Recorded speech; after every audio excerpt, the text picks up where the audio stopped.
So here we have one of the upgraded Mitsubishi iMEVs from Oz Electric Vehicles. In terms of upgrade, we're talking about the double capacity in terms of battery capacity and double the range. We've got the one pedal drive system, we've got the hill hold system, and we've also got the cruise control on this particular vehicle. Now, we've talked about some of the upgrades. Now it's time to take it for a bit of a drive and see how it performs.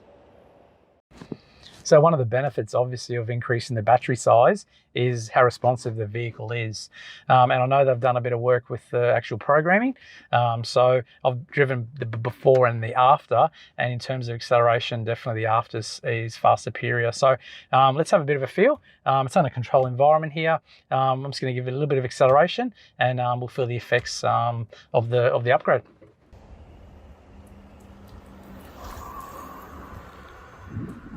Yeah, right. That is very torquey.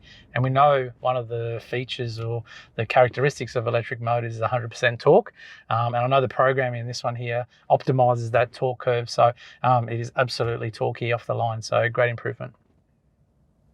So what we're going to do now is have a feel of that one pedal drive system, the regenerative braking. So effectively the accelerator, we squeeze it and we obviously take off like a traditional car, but as we release the throttle or the accelerator, it's going to brake on us. So we'll give it a crack and have a feel of the effects. So accelerates away normally, and I'm just going to take the foot off the throttle. Okay, so there's a significant amount of braking just taking my foot off the throttle. It's almost like applying the brakes in terms of the braking feel. I believe it's proportional as well. So the quicker you take your foot off the throttle, the more braking effect it's going to have and more regeneration. So that's going to charge our batteries. Okay, let's give it a crack. All right, accelerate away fairly normally. And now I'm going to take my foot off the throttle fairly quickly. Yeah, definitely. Okay, so you can really hear that regen. You can feel that deceleration. It's effectively like applying the brakes, but we're charging the battery. So as a driver experience, it's probably something you'll get used to fairly quickly. I've been driving this for half an hour and I understand how it's behaving. So I don't think as a consumer it'd be an issue. So another clever feature they've built into the programming is the ability to go back to the factory settings as Mitsubishi had designed it. So the way you do that is via the selector. So you go from the D into the B mode. So what that does, it brings it back to OEM or factory programming, which means that we're not going to have the one pedal setup, so no or very little regeneration. And obviously with the no or little regeneration, we're going to need to use the factory brakes more. So let's have a feel in terms of how that feels in driving. So as we accelerate away, still very similar in terms of response.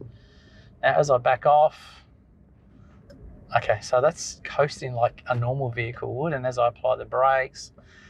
Okay, so the Mitsubishi setup, the OEM programming, it actually behaves very similar to a normal driving vehicle, which means there's probably not as much battery regen. And as a consumer, you're probably not going to change as many brake pads when you're in one pedal driving, because the regeneration is going to do a lot of the braking for you. In this factory mode, by all means, I think they do a little bit of regeneration, but very little compared to the upgrade that's made possible through the Oz EV solutions. So one of the features that is built into this new program is hill hold, which effectively means that if you're on an incline or a decline, you can release the brake or the throttle and the vehicle will basically hold and it won't roll backwards or forward. So we'll have a bit of a check here. So there's a little bit of incline in front of me. I'll just roll up this little incline and we'll just see what it does as I release the throttle and not apply the brakes. Okay, let's see what it does now. Okay, so that's, yeah, effective. So hill holding, no brake, no accelerator. The vehicle will hold, and let's just see what it does as I accelerate away now. Well, a little bit of rollback. Okay, so no problems at all. Minimal rollback, and away we go again. So that hill hold is really convenient in terms of when you're trying to get up and down a hill and not rolling backwards. So one of the features included in the upgrade is the cruise control, which, cruise control is nothing new, but what we have with this particular system, it actually holds the speed that it's set at. So if you set at 60, it's not going to creep to 65 or 66, whatever, down the hill, which is pretty important. It's happened to me where I've crept, so it really holds the speed quite well. So, well, that's a wrap.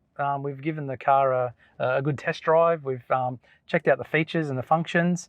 Of note, we've still got more range, even after driving for an hour and a half, than the car had when it was new out of the factory. So, big tick in terms of an upgrade.